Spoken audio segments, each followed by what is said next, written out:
Баршаңызға сәлем, каналыма қош келдіңіздер.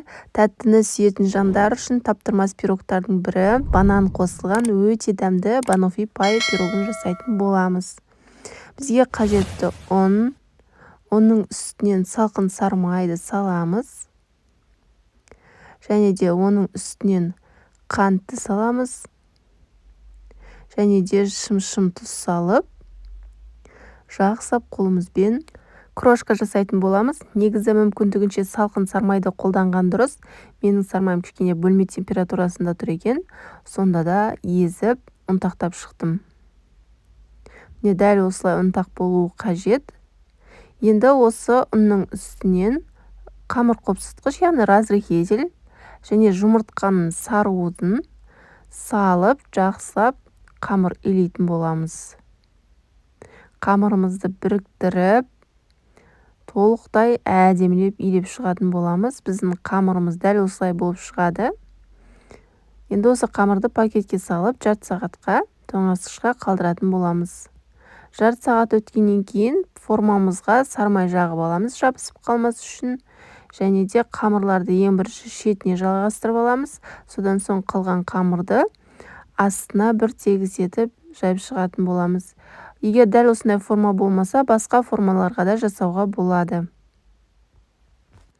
Міне толығымен жайғастырып шықтық. Барынша біркелкі етуге тырыстым. Және де шанышқымен осылай тесіп шығыңыздар. Қызып тұрған пеште қызарғанша пісіріп аламыз 180 градуста. Қызарып шыққаннан соң кішкене суытып аламыз. Үстінен вареная сгущенканы жағып шығатын боламыз.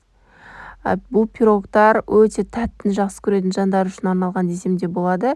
Өте тәтті, шаймен ішкенге өте керемет болып шығады. Варенканың үстінен бананды толығымен барлығын кесіп, толықтай бір қатар етіп орналастырып шығатын боламыз. Бұл пирог бананымен ерекше дәмді, ауызға салса еритін пирогтардың бірі болып шығады. Сіздерге жасап көруге кеңес беремін.